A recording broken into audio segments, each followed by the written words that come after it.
অগণতান্ত্রিক প্রাকৃতিক প্রকৃত ট্রাক মালিকদের অজান্তে গঠন করা কমিটির কর্মকর্তাদের বেশিরভাগই কোনো ট্রাকের মালিক নন। মালিকবিহীন লোকজনদের নিয়ে যে কমিটি গঠন করা হয়েছে তার প্রতিবাদে আমরা প্রকৃত মালিকবৃন্দ আজ আপনাদের সামনে হাজির হয়েছি। নতুন কমিটি বাতিলের দাবিতে সংবাদ সম্মেলন হওয়ায় তার জবাবে বর্তমান সভাপতি কাজী শফিকুর রহমান লিটন কি বলছেন শুনুন মনোযোগ সহকারে।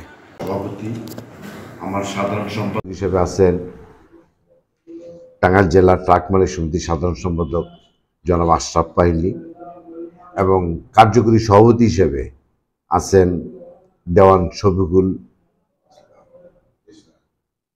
আসলে এই কমিটিটা নানান কারণেই প্রায় দীর্ঘ ৮-৯ মাস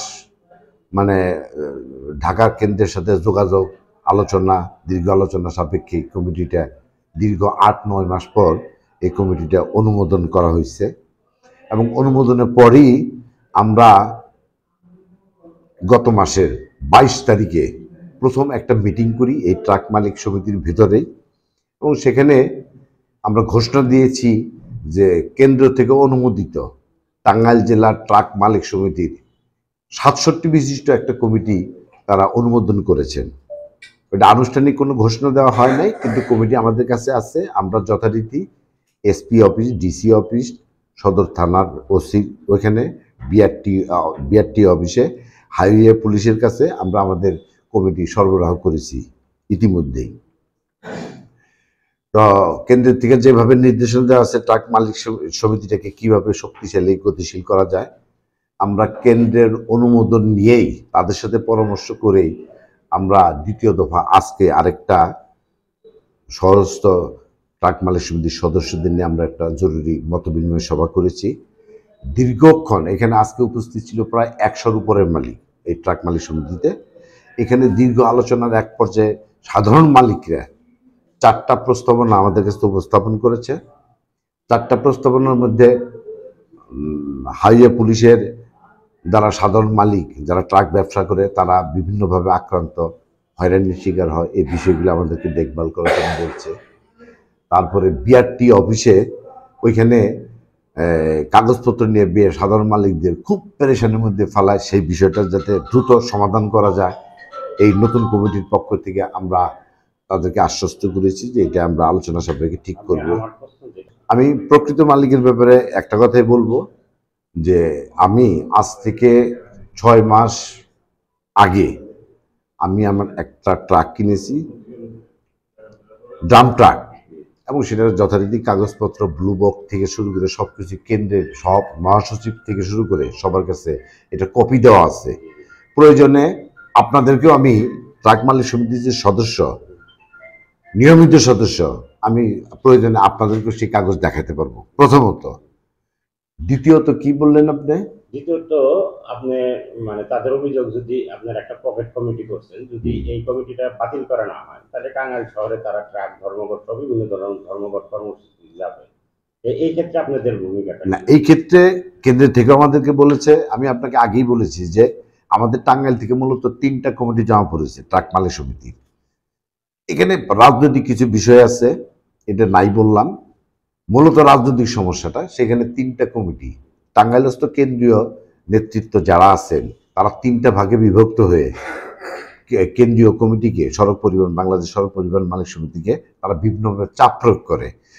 সেই চাপকে উপেক্ষা করে কেন্দ্রীয় কমিটি তারা নিজস্ব সোর্সের মাধ্যমে এই 8 মাসে তারা টাঙ্গাইলে সাধারণ মালিকদের কাছ থেকে তথ্য নিছে। তারা জানতে চেয়েছে যে কাদেরকে দিলে এখানে ট্রাক মালিক সমিতির একটা গ্রহণযোগ্য একটা কমিটি হবে।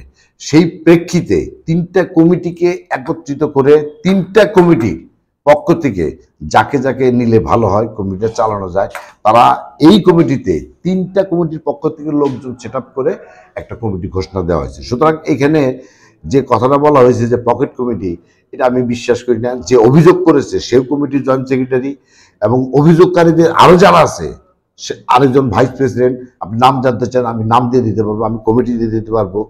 আমির মহাজন এখানে ভাইস প্রেসিডেন্ট হিসেবে আছে, সেলিম, যদিও তার বিরুদ্ধে একটা অভিযোগ আছে, গত আওয়ামী লীগ ইয়ের সময় সে আওয়ামী লীগের আগের কমিটিতে সে সাংগঠনিক সম্পাদকের দায়িত্ব পালন করেছেন। তিনি আবার এটাও বলেছেন গত কমিটিতে যারা আছেন তারা নাকি এই কমিটিতে আছে, সেই কমিটিতে একমাত্র সেলিমকে রাখা হয়েছে, গত কমিটি সাংগঠনিক সম্পাদকের দায়িত্বে ছিল, সেই একমাত্র এই কমিটির জয়েন্ট সেক্রেটারি হিসেবে দায়িত্বে আছে। সুতরাং তার অভিযোগ তার নিজের উপরেই পড়ে। তাছাড়া যদি একটা ব্যয় করতে পারে এই কমিটিতে নতুন মানে ওই আগের কমিটি কেউ ছিল, এটা আমরা করিনি সেটা।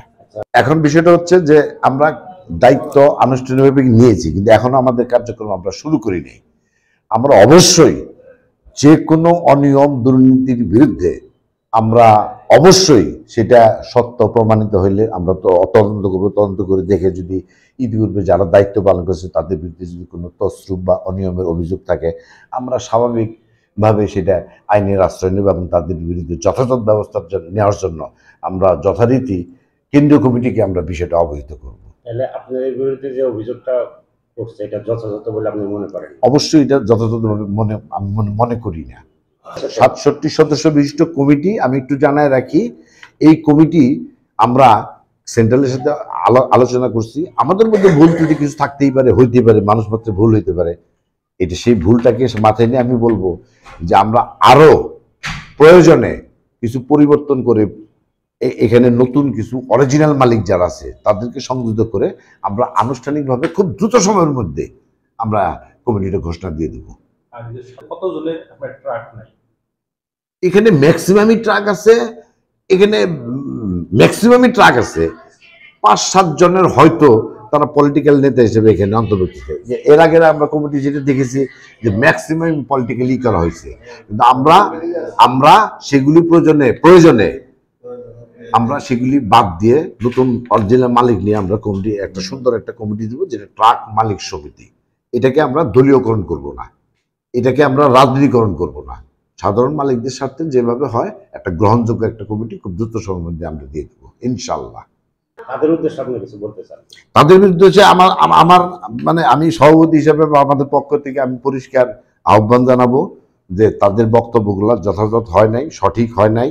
এখানে সেলিম যে ছোট ভাই সেলিম যে বক্তব্যটা রেখেছে যে আগের কমিটি যারা ছিল তাদেরকে কমিটি দেওয়া হয়েছে, আমি সাংবাদিক ভাইদের কাছে এটা অবগতির জন্য বলতে চাই। ওই কমিটির একটা কপি আপনাকে দিব। ওই কমিটিতে একমাত্র সেলিমই ওই গত কমিটির একমাত্র সাংগঠনিক সম্পাদকের দায়িত্ব পালন করেছে। এখন ব্যবস্থা নিলে তার বিরুদ্ধে ব্যবস্থা নেওয়া উচিত বলে আমি মনে করি। আমার আহ্বান থাকবে, আমার মধ্যে কোনো দ্বিধাদ্বন্দ্ব বা কোনো নাই, আমি তাদেরকে সাথে নিয়ে কাজ করতে চাই। কমিটি উনি আজকে যে সংবাদ সম্মেলন করেছে সেলিম রেজা, উনি কিন্তু সাংগঠনিক সম্পাদক হিসেবেই মানে স্বাক্ষর করছে এবং সংবাদ সম্মেলন করছে। এই ব্যাপারে আপনি কিছু বলবেন কিনা? সেটা গত 17 বছরের ফ্যাসিবাদ বিরোধী আমরা আন্দোলন করছি, ফ্যাসিবাদের পতন হয়েছে। সব ফ্যাসিবাদের সময় যারা যে প্রতিষ্ঠানের দায়িত্বরত ছিল তারা দুর্নীতি এবং পর্যাপ্ত অনিয়ম করেছে।